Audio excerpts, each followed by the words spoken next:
Señor, gracias por tu amor, por tu misericordia y por tu palabra. Queremos el día de hoy venir delante de ti a recibir con solicitud tu palabra, Señor, y anhelando ser transformados. Así hemos venido, Señor. No tenemos nada que presentarte excepto nuestras vidas que tú ya has comprado, Señor. Transfórmanos para que tú seas exaltado. Te lo rogamos en el nombre de Jesús. Amén. La semana pasada, la parte final del capítulo 10 que estuvimos viendo, no sé si tú recuerdas, estuvimos viendo lo que Dios iba a hacer en un plano más o menos inmediato, pero también lo que iba a suceder en un plano muy a futuro, hacia el final de los tiempos. Y hay estos dos personajes, el rey de Asiria, que Dios promete va a juzgar, pero a la vez también estamos hablando de este personaje, que es el anticristo, que Dios también va a juzgar. En el capítulo 11, también tenemos este paralelismo. Vamos a estar hablando de algo que Dios va a hacer más o menos en un plano inmediato al que están viviendo ellos. Recuerdas que Isaías está profetizando y está hablando de una invasión del rey de Asiria que dentro de unos años se va a hacer realidad. Y hace referencia a eso, pero también hace referencia a lo que va a suceder al final de los tiempos. Y esta invasión del rey de Asiria que va a destruir todo, ¿te acuerdas en el capítulo 10, al final desde el verso 33?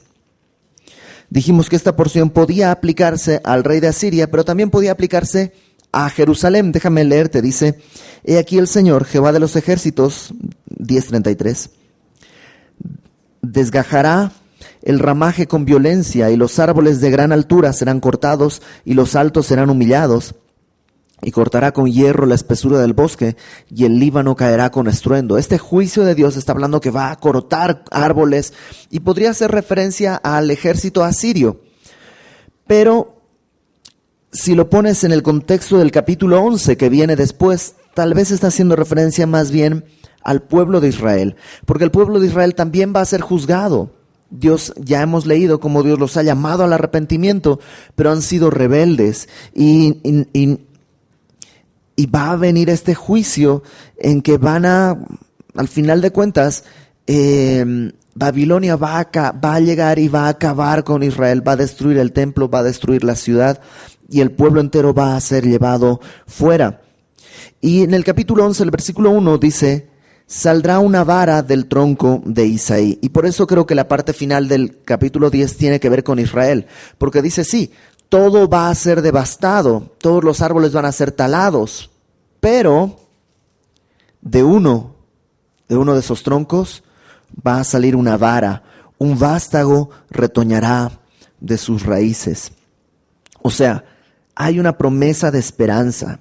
En medio de toda esta destrucción en el pueblo que está viniendo y que va a haber, hay un vástago. Un vástago es una ramita tierna, una ramita joven de un árbol, es una ramita nueva, digámoslo así. Entonces sí, de todo esto hay algo que va a salir. Interesante que dice del tronco de Isaí. ¿Quién es Isaí? El papá de David. El papá de David es Isaí. Entonces, acompáñame por favor rápidamente a 2 de Samuel capítulo 7. Segundo libro de Samuel capítulo 7. En 2 de Samuel capítulo 7 tenemos una promesa que Dios le hace a David. Te pongo el contexto. En el capítulo 6 de 2 de Samuel, David logra llevar el arca hasta Jerusalén. Y la lleva con una gran procesión y en gran alegría, con una gran fiesta. Pero ahora, en el capítulo 7, David está en su palacio y como por la ventana, digamos, ve el arca que está en una tienda. No está en un lugar, o sea, David dice, yo vivo en un palacio y el arca de Dios vive en una tienda. No puede ser, voy a edificarle una casa a Dios, voy a hacer el templo. Y básicamente Dios le dice, no, tú no puedes, pero yo te voy a edificar a ti una casa, ¿no? Y es este juego de palabras con la palabra casa, que puede representar el templo físicamente, o puede representar también el linaje, la familia, ¿no? La casa de los Augsburgos, la casa de los no sé qué, ¿no? Entonces David empieza este debate con Dios, ¿no? Que dice: Dios, yo te voy a hacer una casa a ti. Y Dios le dice: no, yo te voy a hacer una casa a ti. Y están en eso, y fíjate en el versículo 12, Dios le hace esta promesa a David: cuando tus días sean cumplidos y duermas con tus padres, yo levantaré después de ti a uno de tu linaje, el cual procederá de tus entrañas, y afirmaré su reino. Entonces hay una promesa que alguien va a venir, pero descendiente de David. O sea, tiene que ser un ser humano, es alguien que es hombre, es una persona del linaje de David. Pero tiene algo interesante, dice: afirmaré su reino. Verso 13. Él edificará casa a mi nombre, y yo afirmaré para siempre el trono de su reino. Y ahí Dios hace esto que suele hacer en profecías: dar un cumplimiento inmediato y dar una promesa muy a futuro. El cumplimiento inmediato, ¿quién es? Salomón. Él va a edificar el templo, pero Salomón murió. Entonces el cumplimiento final está en Jesucristo, cuyo reino no tendría fin. Bueno, ese es el vástago que va a retoñar. O sea, la nación de Israel, el reino de Israel ha caído. Pero de toda esa destrucción, Dios dice: voy a hacer retoñar un vástago. Y me encanta cómo habla de eso, es un vástago. No dice: voy a traer un roble gigante que hará palidecer a todos los árboles del bosque. No, dice un vástago, una ramita, como algo muy humilde. Así vino Jesús. Jesús vino así, como un niño indefenso en un pesebre. Y una cosa más, la palabra vástago en hebreo es la palabra netzer. Y acompáñame por favor a Mateo capítulo 2. Probablemente si tu Biblia tiene numeritos y letritas y todo ahí fuera del texto, tiene la referencia ahí, Mateo 2:23. ¿No? Y en Mateo 2:23, ahí justo encima de vástago, a lo mejor tiene la referencia Mateo 2:23. Y Mateo 2:23 dice así, está hablando de Jesús, que vino y habitó en la ciudad que se llama Nazaret, para que se cumpliese lo que fue dicho por los profetas, que habría de ser llamado Nazareno. Y aquí hay varios asuntos. El primero, que no entiendo qué tiene que ver un vástago retoñará de sus raíces con será llamado Nazareno. Es así como que no tiene nada que ver. Lo segundo, en Mateo dice, para que se cumpliese lo que fue dicho por los profetas. Varios profetas dijeron esto. ¿Qué cosa? Que había de ser llamado Nazareno. Y tú buscas en la Biblia y ¿qué crees? Ningún profeta dice que Jesús iba a ser llamado Nazareno. De hecho, Nazaret ni se menciona en la Biblia. Cuando Josué reparte las tierras al pueblo, que eso sucedió hace 2 semanas en Semilla en domingos, no hay ninguna mención a ninguna ciudad ni pueblo que se llame Nazaret. No existe Nazaret en el Antiguo Testamento. O sea, no es que no existía la ciudad, sino que en el texto bíblico no hay ningún registro. Y nunca se le llama a Jesús Nazareo. Entonces, ¿que Mateo se equivocó? Mateo dice, los profetas le llamarían Nazareno, pero no sucedió. La respuesta más satisfactoria es esta. Vástago, ¿te acuerdas? Que en hebreo es netzer, de donde viene Nazaret. Nazaret es una derivación de netzer, realmente. Entonces, eso sí dicen los profetas.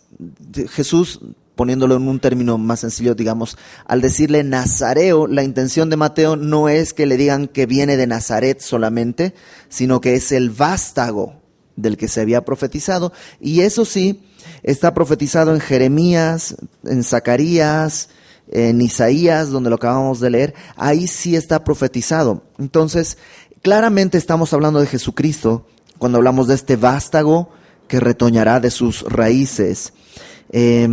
regresa conmigo a Isaías, por favor. A partir de aquí viene una descripción de Jesucristo. Y esta descripción la puedes aplicar tanto a Jesús que vino en su primera venida como al Jesús que va a venir en su segunda venida y va a reinar por 1000 años desde Jerusalén. Esta descripción es la misma porque es una misma persona y Jesucristo es el mismo ayer, hoy y por siempre. Dice, verso 2, reposará sobre él el espíritu de Jehová, espíritu de sabiduría y de inteligencia, espíritu de consejo y de poder, espíritu de conocimiento y de temor de Jehová. Y si te das cuenta, está hablando de varias características. ¿Son varios espíritus? No, simplemente son varias facetas de un mismo espíritu. Hay quienes lo ven de esta manera. Espíritu de Jehová es lo primero que se menciona. Y es como en una menora, una de estos candelabros judíos. El brazo del centro sería Espíritu de Jehová, por decirlo así. Y luego tienes 3 de un lado y 3 del otro.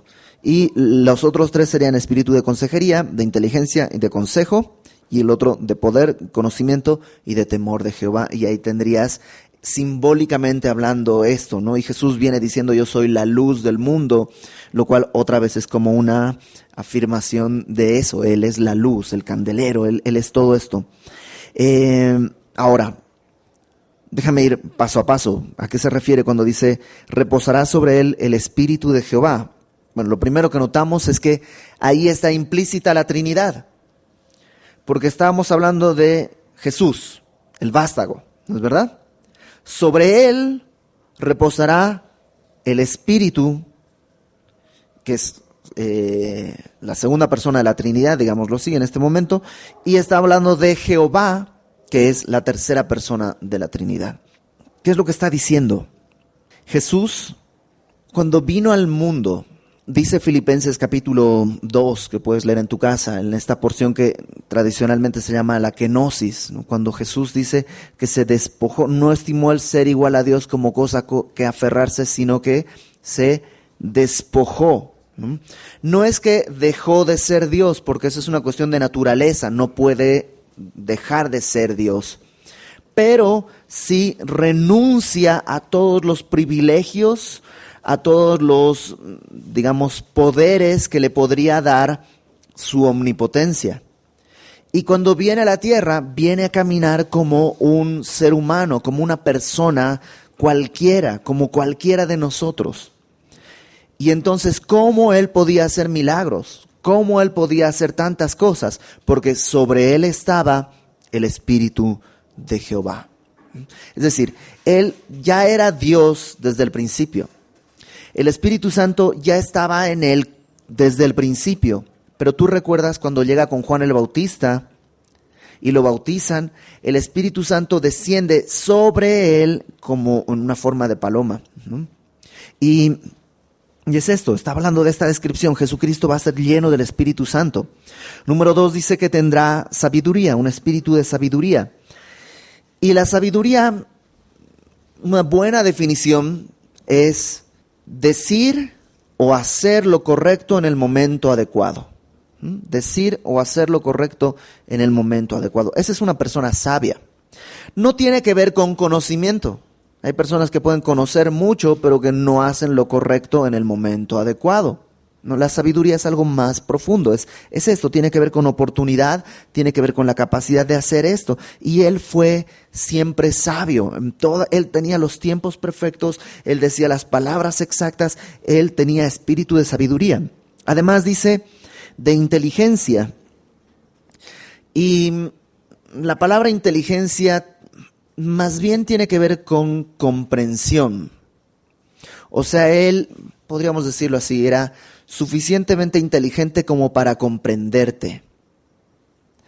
Hay personas que, les voy a poner mi ejemplo, hay personas aquí que no van a entender lo que es vivir en otro país porque nunca lo han vivido. Entonces no pueden entender cómo fue mi vida al principio. Digamos, no tienen la inteligencia para eso, no tiene que ver con capacidad, sino con la capacidad de comprensión, porque no están provistos de eso. Bueno, Jesús tenía este espíritu él podía comprendernos por completo. Él podía entender todo lo que tenía. Dice el salmista, ¿te acuerdas que somos polvo? Y siempre me encanta que no dice, te imaginas que somos polvo, sino te acuerdas que somos polvo. Porque Él lo vivió, Él puede comprendernos. Además de eso dice, espíritu de consejo. Y sí, hace unas semanas vimos que Él es el admirable consejero. Espíritu de consejo es esto, la capacidad de poder orientarte y de poder guiarte. Luego dice, espíritu de consejo y de poder. En Cristo había poder. Hay mucha gente, lo dijimos hace unas semanas, hay mucha gente que quiere darte consejo, pero no puede. Hay gente que puede darte consejo, pero no quiere. Jesucristo tiene el consejo adecuado y tiene el poder adecuado para darte ese consejo. Él es el consejero, Él tiene poder para eso. Además dice espíritu de conocimiento. Y conocimiento aquí habla eso, de el saber absoluto. Él sabía lo que el hombre pensaba, no necesitaba que alguien le declarara qué había en el hombre porque él lo sabía. Digamos, se sabía el número de pestañas que tenías, el número de cabellos, él sabía qué habías pensado, él sabía cuántas veces te habían roto el corazón, él sabía cuántas hojas tenía este árbol, él sabía, sabía todo, él tenía el espíritu de conocimiento absoluto. Y por último dice espíritu de conocimiento y de temor de Jehová. Espíritu de temor de Jehová habla de la conducta que él tuvo. Él se sujetó al Padre, a la voluntad del Padre en todo momento. Ahora, este mismo Cristo que vimos y que lo vemos en los evangelios así, es el mismo que va a reinar en el milenio. Ustedes saben, lo hemos visto aquí varias veces, después del el tiempo de la gran tribulación, Jesucristo va a regresar. En el capítulo 19 de Apocalipsis está el regreso de Cristo. Va a tomar posesión aquí en la tierra, va a sentarse en el trono en Jerusalén y va a gobernar por 1000 años con justicia perfecta todo el globo y nosotros gobernaremos con él. Y ese mismo Jesús que va a reinar es este mismo, el Espíritu sobre él, con sabiduría, con inteligencia, con consejo, con poder, con conocimiento y con temor de Jehová. Verso 3. Perdón, una cosa más, antes de seguir.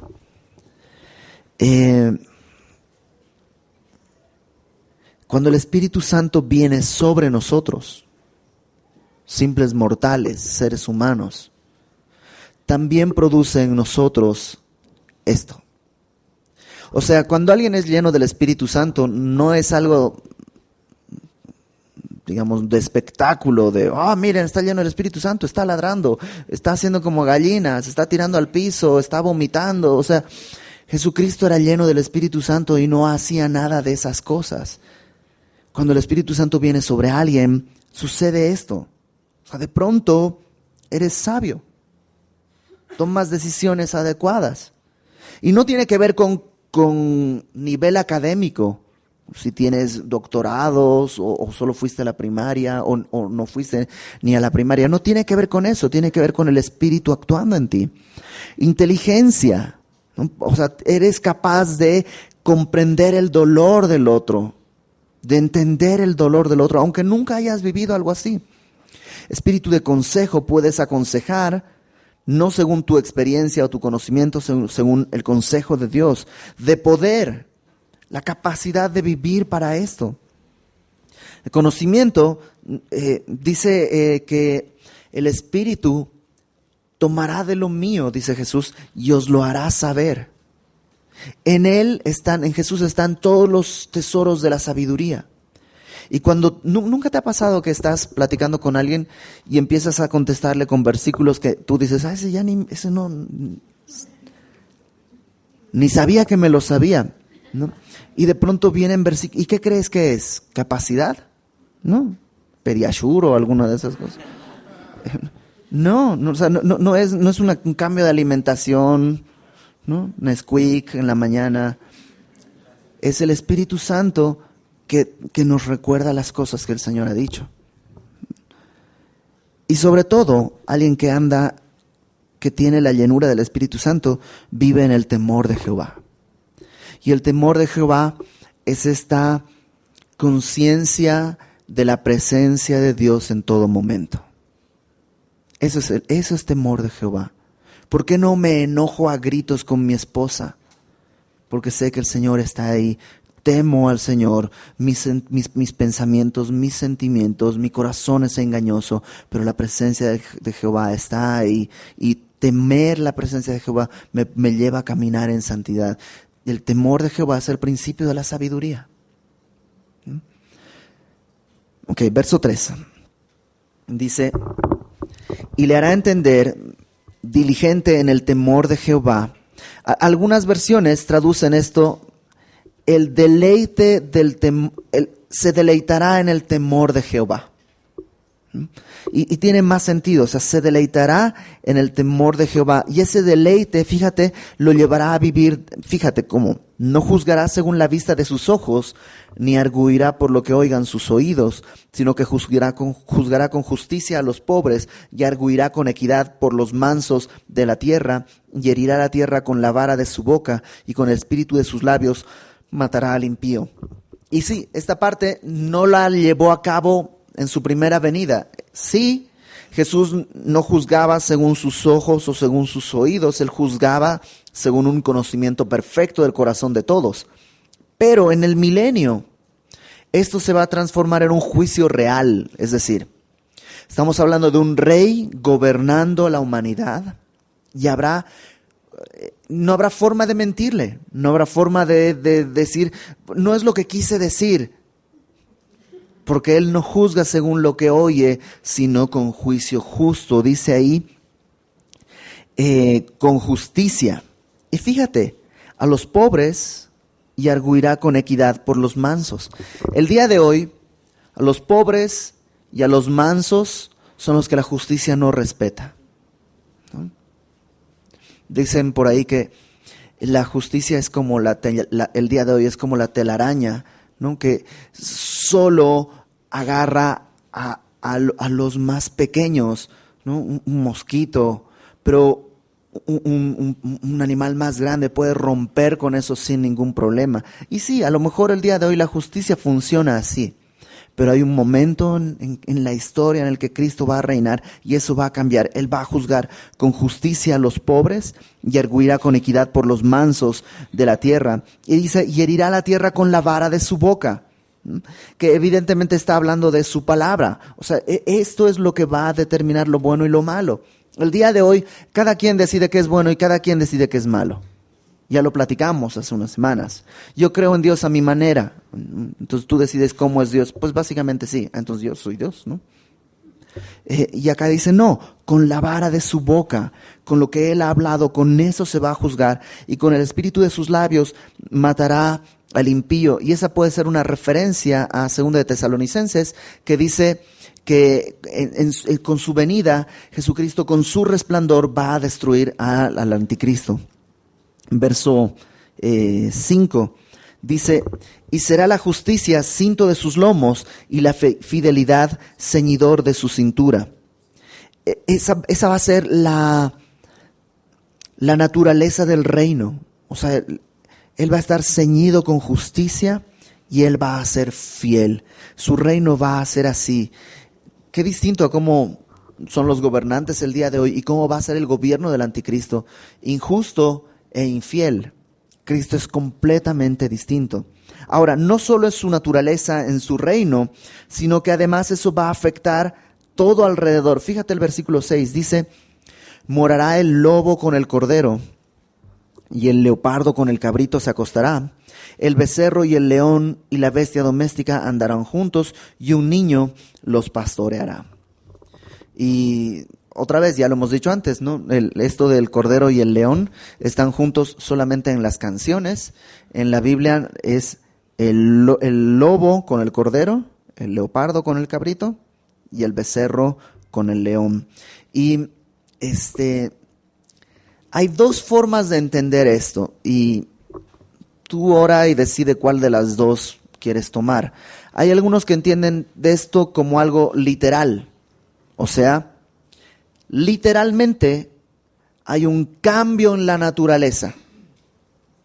Después de la tribulación, en la tribulación tú lo recuerdas, hay terremotos, hay cuerpos celestes cayendo a la tierra, el sol y la luna se oscurecen, el cielo es enrollado y removido, los mares son contaminados. O sea, hay todo un asunto geográfico, geológico, ecológico a nivel mundial que es transformado.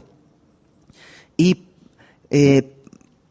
parte de las cosas que cambian, no solo en aspectos geográficos, sino en la naturaleza, puede ser esto, que de pronto el lobo no se coma al cordero. Si te das cuenta, hay un animal salvaje y hay un animal doméstico. Luego está el leopardo y un cabrito.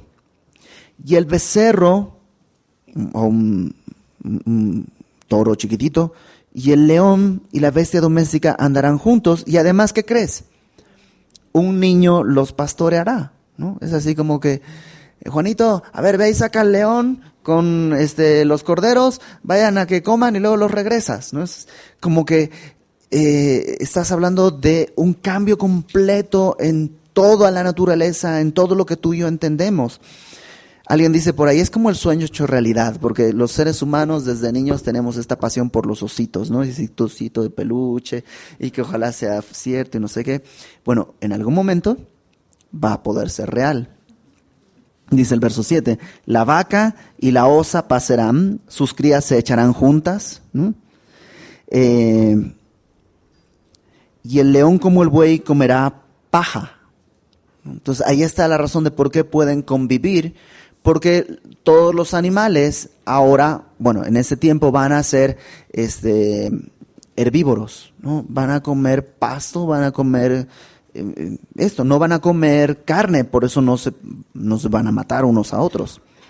Dice, y el niño de pecho jugará sobre la cueva del áspid, y el recién destetado extenderá su mano sobre la caverna de la víbora. O sea, eso, los niños chiquititos, pues, Juanito, deja en paz esa cascabel, ¿no? Y ya no hacen nada, no hay este temor que hay en la naturaleza. Y este temor sucede después de Noé. Cuando Noé sale del arca y salen todos los animales y hacen un sacrificio, Dios ahí le da a Noé la responsabilidad de hacer juicio en la tierra. Y Dios además le dice, pondré temor de ti en los animales. Y ahí es donde hay esta gran separación entre la fauna y el ser humano. Y eso se supone que en el milenio va a ser, digamos, revertido. Y regresaremos, tal vez no a un tiempo del Edén, pero sí a un tiempo pre-Noé, antes del diluvio. Y si tú recuerdas, entre otras cosas, antes del diluvio la gente vivía muchísimo, vivían 800, 900 años. Y eso también lo vamos a ver en Isaías, dice que en aquel tiempo, cuando alguien muera de 100 años van a decir, se murió chavito, era un jovencito, pobrecito, 100 años, híjole, no vivió nada. Como Chabelo, digamos, ¿no?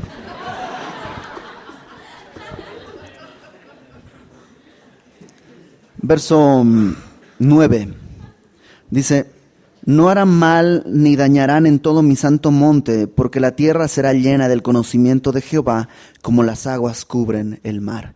Y esta es la razón, o sea, no se comen unos a otros porque comen pasto.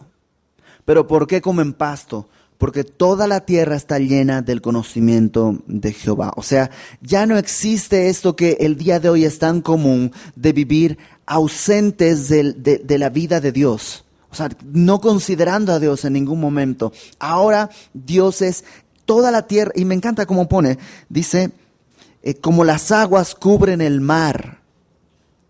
No como las aguas cubren la tierra, sino como las aguas cubren el mar. Y esa es una imagen muy difícil de explicar porque, pues, ¿cuántas aguas cubren el mar? Pues todo el mar. O sea, el mar está lleno de agua, por decirlo así.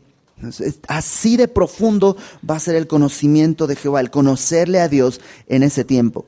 Entonces, algunas personas toman esto de una manera literal y consideran que esto va a suceder. Y ya tienen sus planes de que pues mis mascotas en el milenio van a ser un león, un tigre y un tiburón, ¿no? Pero otros consideran que esto es simplemente alegórico y que lo que está diciendo es que va a haber una paz perfecta, que no va a haber conflictos, que no va a haber problemas. ¿Y qué pienso yo? Tú, Ibert, ¿qué crees? Si no va a haber guerras entre hombres, porque va a haber una paz absoluta, creo que es más fácil que los animales se lleven bien a que los hombres nos llevemos bien. Entonces, si Dios va a lograr que el ser humano conviva en paz, no hay ningún problema para que los animales convivan en paz. Entonces, la verdad, no sé, no me interesa mucho saber ahora eso, lo veré cuando esté ahí, si será real, literal, o es simplemente un símbolo. Una cosa sí sé, pase lo que pase, no nos va a decepcionar, no nos va a decepcionar. Va a ser mucho mejor de lo que pensamos, no porque la vaca pueda estar con los osos, sino porque va a estar la presencia de Dios ahí llenando toda la tierra. Y eso va a ser toda la diferencia del mundo. También, entre paréntesis, aquí surge un gran debate. Dicen algunos, pues si los animales van a comer pasto, van a ser vegetarianos, bueno, herbívoros en el caso de ellos, los hombres también seremos herbívoros o vegetarianos, ¿no? Y pues entonces el tiempo de la rachera es hoy. Las ensaladas son para el milenio. Otros piensan que no, que realmente vamos a seguir manteniendo una dieta semejante a la que tenemos nosotros, porque Jesús, después de la resurrección, comió pescado y comió con ellos, y entonces nosotros tendremos un cuerpo semejante al suyo. Otra vez, creo que no nos va a decepcionar en nada lo que vaya a suceder en ese tiempo. Y no porque las cosas sean mejor de lo que imaginamos, sino porque Cristo va a estar ahí en medio y no hay nada mejor ni nada que pueda mejorar esa situación. O sea, no es que Cristo está bien, está increíble, pero si esto lo hubiera... No. Cuando Cristo está ahí, nada puede mejorar la situación. Está a su tope la mejoría. No hay nada mejor que la presencia de Cristo. El salmista lo pone así: a tu diestra hay plenitud de gozo. No hay más, no hay más. Verso 10. Acompáñame por favor al capítulo 2 de Isaías, para recordar algo que tiene que ver con lo que sigue. Capítulo 2 de Isaías, versículo 1 al 4 dice: lo que vio Isaías, hijo de Amós, acerca de Judá y de Jerusalén, acontecerá en lo postrero de los tiempos, en el milenio, que será confirmado el monte de la casa de Jehová como cabeza de los montes. O sea, Jerusalén, el monte de la casa de Jehová, va a ser la cabeza, va a ser la capital del mundo, todo va a ocurrir en Jerusalén, es la ciudad más importante. Será exaltado sobre los collados y correrán a él todas las naciones. Y vendrán muchos pueblos y dirán: venid y subamos al monte de Jehová, a la casa del Dios de Jacob, y nos enseñará sus caminos y caminaremos por sus sendas. Porque de Sión, eso es Jerusalén, saldrá la ley, y de Jerusalén la palabra de Jehová.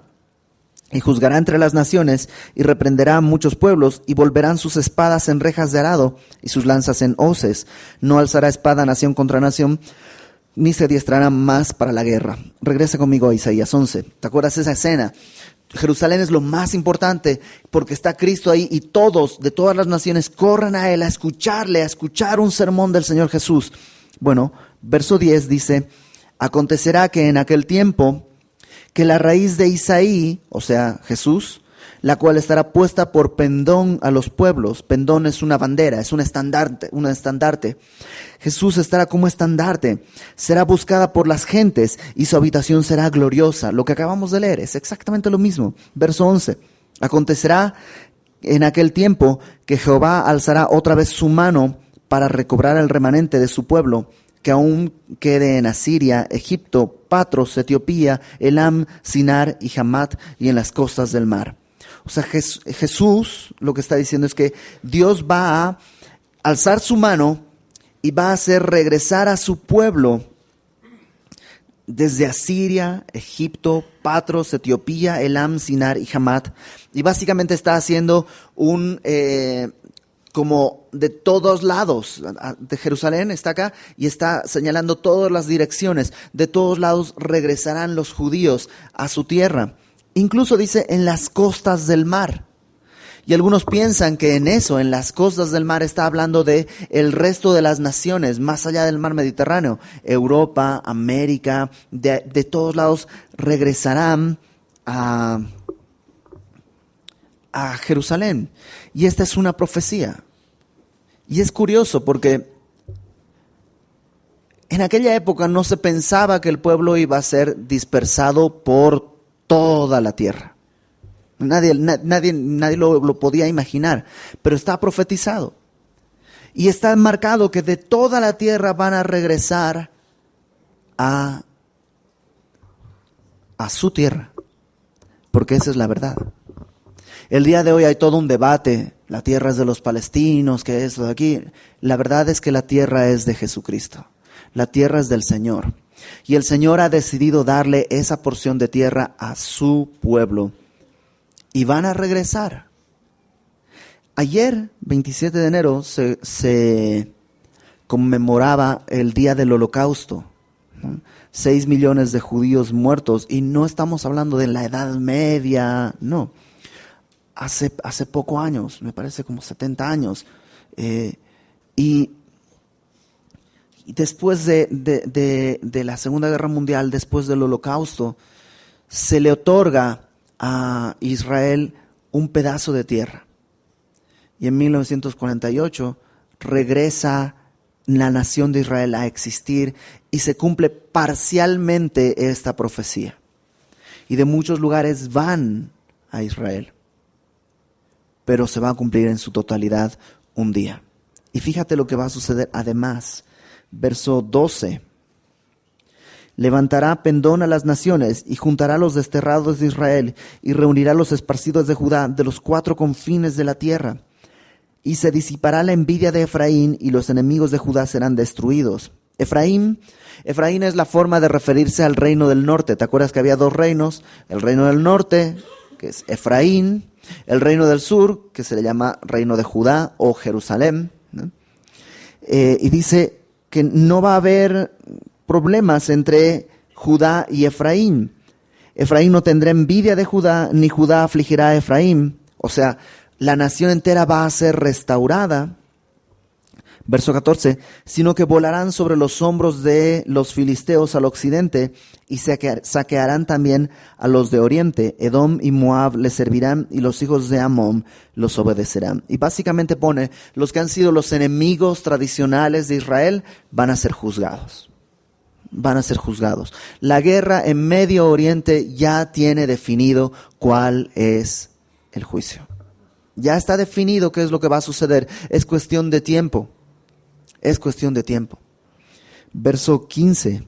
Y secará Jehová la lengua del mar de Egipto, y levantará su mano con el poder de su espíritu sobre el río, y lo herirá en sus 7 brazos, y hará que pasen por él con sandalias. Y habrá camino para el remanente de su pueblo, el que quedó de Asiria, de la manera que lo hubo para Israel el día que subió de la tierra de Egipto.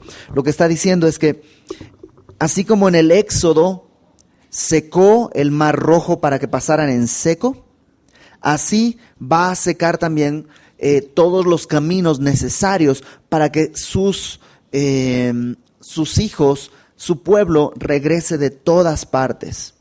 Ponlo de esta manera. Nadie va a impedir que el Mesías lleve a cabo su propósito, que es reunir a su pueblo en la tierra que Él le dio a su pueblo. Déjame ponerlo más claro. Estamos hablando de un reinado mesiánico judío. Estas promesas no son para la iglesia de manera literal. Es decir, no podemos nosotros como gentiles decir, reclamamos la tierra que es nuestra.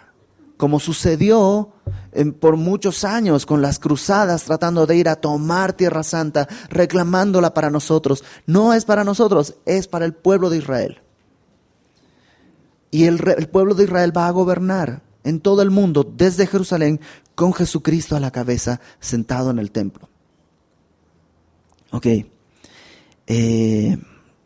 Dios ha dicho que esto va a suceder y va a suceder. Pero, ¿qué tiene que ver en nosotros esto? O sea, nosotros, ¿cómo nos podemos relacionar el día de hoy? Muy sencillo. Cuando oramos, venga tu reino. Lo que estamos haciendo es pedir esto que acabamos de leer, que Él venga a establecer su reino en la tierra. Pero además de eso, estamos pidiendo que Él venga a establecer su reino en nosotros. Acompáñame por favor a Hechos, capítulo 1, verso 6. Hechos 1, versículo 6. Dice, entonces los que se habían reunido le preguntaron diciendo a Jesús ya resucitó, ya está con ellos, está a punto de ascender, y le preguntan, Señor, ¿restaurarás el reino a Israel en este tiempo? Básicamente le están diciendo, ¿ya llegamos a Isaías 11? Y Él les dijo, no os toca a vosotros saber los tiempos o las sazones que el Padre puso en su sola potestad, pero recibiréis poder cuando haya venido sobre vosotros el Espíritu Santo, y me seréis testigos en Jerusalén, en toda Judea, en Samaria y hasta lo último de la tierra. Y si te das cuenta, une estas dos cosas. ¿Instaurarás el reino? No les toca saber a ustedes, pero cuando pone ese pero está poniendo estas dos cosas en contraste pero relacionadas, ¿no?